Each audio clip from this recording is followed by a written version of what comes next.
और इस वक्त बड़ी खबर आ रही है नोएडा से, जहां पर कैलाश अस्पताल में बम होने की सूचना मिली है। किसी ने फोन करके दी थी अस्पताल में सूचना। मौके पर पहुंची है पुलिस, बम निरोधक दस्ते की टीम भी मौके पर पहुंच चुकी है। पुलिस पड़ताल कर रही है। कैलाश हॉस्पिटल में बम की सूचना, किसने बम रखा, क्या सच में बम है, किसी ने फोन पर यह खबर दी है।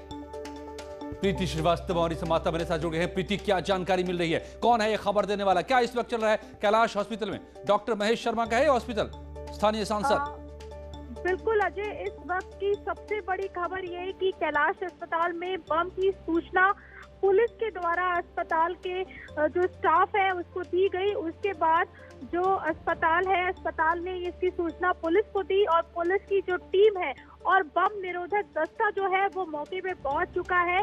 पूरे अस्पताल को निगरानी में ले लिया है, पुलिस ने पूरे अस्पताल को अपनी निगरानी में ले लिया है और वहां पर जांच कर रही है पुलिस की टीम।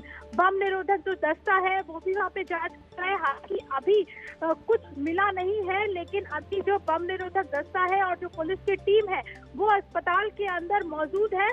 और अभी फिलहाल अगर हम अस्पताल के मालिक और नोएडा के सांसद डॉक्टर महेश शर्मा की बात करें तो वो अभी अस्पताल नहीं पहुंचे हैं, क्योंकि वो अभी मुजफ्फरनगर में है। नोएडा में महेश शर्मा जी मौजूद नहीं है, जिसके कारण वो यहाँ पर पहुंचे नहीं है।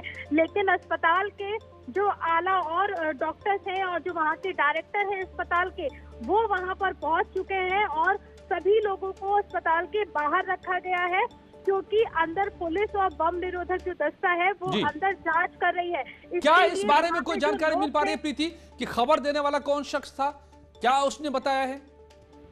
इस बारे में अभी पुलिस ने कोई भी जानकारी नहीं की, मीडिया से साझा नहीं किया है कि किसने जानकारी दी। हाँ, इतना जरूर पुलिस ने मीडिया को बताया है कि अस्पताल प्रशासन के पास में, अस्पताल के जो लोग हैं उनके पास एक फोन कॉल आई थी और फोन कॉल पे ये कहा गया कि कैलाश अस्पताल के अंदर बम रखा हुआ है, जिसको लेकर अस्पताल ने पुलिस को तुरंत इन्फॉर्म किया, इन्फॉर्मेशन दी गई। उसके बाद पुलिस के जो आला प्रीति, मैं देख पा रहा हूँ तस्वीरों में, तस्वीरें जो इस वक्त पहली तस्वीर सामने आ रही है, बम निरोधक दस्ता डॉग स्क्वाड के साथ यहाँ पर जाता नजर आ रहा है मुझे। क्या इस वक्त ये दस्ता सक्रिय हो चुका है, बम को ढूंढा जा रहा है? बिल्कुल, जैसा मैंने बताया कि पुलिस के जो आला अधिकारी थे वो पहले ही मौके पे पहुंच चुके थे। बम निरोधक जो दस्ता है वो भी पहुंच चुका है और अस्पताल के अंदर बस कुछ ही देर पहले दाखिल हुआ है और अब वो उसको जांच कर रहे हैं। बम निरोधक जो दस्ता है वो पूरे अस्पताल की जांच कर रहा है, निगरानी में पूरे अस्पताल को, पुलिस प्रशासन ने पूरे अस्पताल को अपनी निगरानी में ले लिया है। और जो वहाँ पे जो मरीज थे, अस्पताल के अंदर जो मरीज थे और अस्पताल के अंदर जो वहाँ का जो स्टाफ था, उस सबको एक सेफ जगह पे अस्पताल के बाहर पहुँचा दिया गया है, जिससे कि कोई भी अगर यहाँ पर काफी भीड़ भाड़ होती है अक्सर, हमेशा इस अस्पताल में काफी भीड़ रहती है, काफी तादाद में पेशेंट्स रहते हैं, ओपीडी के और इन वार्ड के भी। तो क्या उनको सबको खाली कराया गया है या ग्राउंड फ्लोर का इलाका, जहां पर ग्राउंड फ्लोर बेसमेंट में ओपीडी है, यहाँ पर सिर्फ उन्हें खाली कराया गया है? जी बिल्कुल अजय, अभी क्या है कि मीडिया को भी अस्पताल के अंदर जाने की इजाजत नहीं दी गई है, क्योंकि ये इस तरीके की बम को रखने की खबर थी, तो इस वजह से मीडिया को भी बाहर रोका गया है।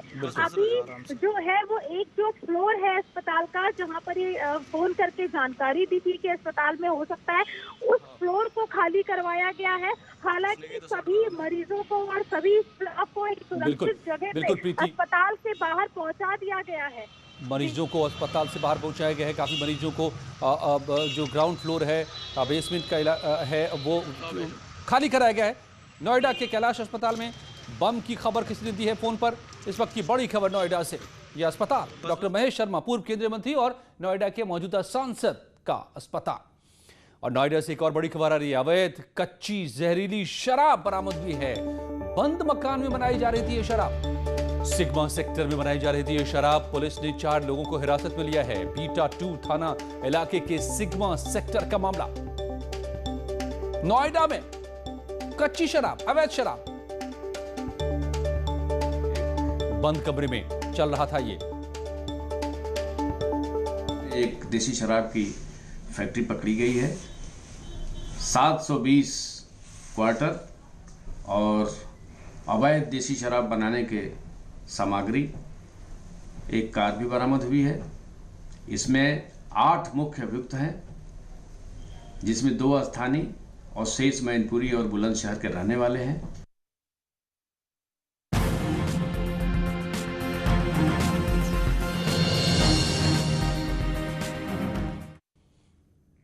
और अब अच्छी खबर की बारी। कुछ कर गुजरने का जज्बा हो तो कामयाबी आपके कदम चूमती है। कुछ ऐसा ही कर दिखाया है पौड़ी की रहने वाली अंकिता ध्यानी ने। पहाड़ की ये लड़की आज पूरे देश में अपना नाम कमा रही है और अब विदेशों में भी अपनी पहचान बनाने की तैयारी में जुटी है। कोटद्वार से 70 किलोमीटर दूर जहरी खाल ब्लॉक के मिरोड़ा गांव की अंकिता 19 साल की उम्र में ही राष्ट्रीय स्तर पर 11 गोल्ड और 2 सिल्वर पदक जीत चुकी है। 1500 और 3000 मीटर की दौड़ में कई बार नेशनल चैंपियन रह चुकी अंकिता ने 8 साल की उम्र में ही एथलीट बनने की ठान ली थी। अंकिता के पिता किसान हैं। अंकिता ने बताया कि वो शुरुआती दिनों में पहाड़ के रास्तों पर दौड़कर अपनी प्रैक्टिस किया करती थी। कड़ी मेहनत से एक अलग मुकाम हासिल कर चुकी अंकिता अब अंतर्राष्ट्रीय स्तर पर होने वाली चैंपियनशिप की तैयारी कर रही है। मैदान तो हुआ ही नहीं करता था। जब मैं 8th में पढ़ती थी तब मैं सड़क में दौड़ने जाती थी। फिर मैं स्कूल लेवल से धीरे धीरे बढ़ती गई और फिर मैंने हॉस्टल का ट्रायल दिया था। रुद्रप्रयाग में जो हॉस्टल है उसका ट्रायल देने के बाद मैं हॉस्टल चली गई थी। अंकिता को बचपन से एक कोच की तरह गाइड करने वाली अंकिता की स्कूल टीचर रिद्धि भट्ट कहती हैं कि बच्ची के टैलेंट को बचपन से ही निखारने का काम सबसे ज्यादा प्राथमिक विद्यालयों के शिक्षकों का रहता है। वहीं अंकिता के पिता को अपनी बेटी पर गर्व है। सबसे बड़ा सपोर्ट है उसकी माँ का। पहाड़ों में अभिभावक इतने जागरूक नहीं है जितनी उसकी माँ है। अगर अभिभावकों में जागरूकता हो तो हम सब मिलकर के एक ऐसा पोर्ट तैयार कर सकते हैं जिससे कि बच्चे आगे बढ़े और इन बच्चों में प्रतिभा की कहीं कमी नहीं। सुबह 5 बजे उठ के सड़कों पे दौड़ना, रास्तों में दौड़ना, कोई सुविधा नहीं थी उधर, लेकिन फिर भी उन्होंने जो है अपना मुकाम हासिल कर दिया है और नाम कर दिया। हमें बड़ा गर्व हो रहा है कि ऐसी बच्ची को हमने जन्म दिया है। कई बाधाओं को पार कर अंकिता राष्ट्रीय स्तर पर 1500, 3000 और 5000 मीटर की दौड़ में चैंपियन बन चुकी है। अंकिता अब जल्द ही विदेशों में होने वाली चैंपियनशिप में शामिल होकर अंतर्राष्ट्रीय स्तर पर भी परचम फहराने की तैयारी में जुटी हुई है। कोटद्वार से न्यूज़ 18 के लिए अनुपम भारद्वाज की रिपोर्ट।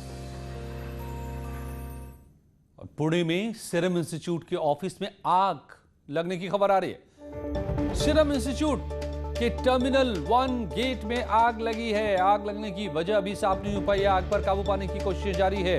ये वही सीरम इंस्टीट्यूट है जहां से कोविशील्ड वैक्सीन बना है और जिसे पूरे देश में लगाया जा रहा है। आग नहीं, वैक्सीन को खतरा तो नहीं, ये सवाल उठ रहे हैं। सीरम इंस्टीट्यूट में आग, जहां वैक्सीन बन रही है वहीं पर आग। तो क्या वैक्सीन बनने के काम पर भी इसका असर पड़ेगा? अभी जरूरत है बड़ी तादाद में इस वैक्सीन की। पूरे देश में दुनिया का सबसे बड़ा वैक्सीनेशन का कार्यक्रम, टीकाकरण का कार्यक्रम चल रहा है और जो टीका लगाया जा रहा है कोविड से लड़ने के लिए वो यही बन रहा है जिसमें आग लग गई है, सीरम इंस्टीट्यूट पे। और कोविड-19 महामारी ने एक दूसरे पर निर्भरता की भावना को मजबूत किया है। इसी की बदौलत पूरा देश एकजुट होकर इस आपदा का मुकाबला कर रहा है। अब वैक्सीनेशन के ऐलान के बाद जरूरत है कि हम सब अपना सबसे बेहतर योगदान दें ताकि हम एक साथ इस वायरस को हरा पाएं। नेटवर्क 18 इस मुहिम में हर कदम आपके साथ है।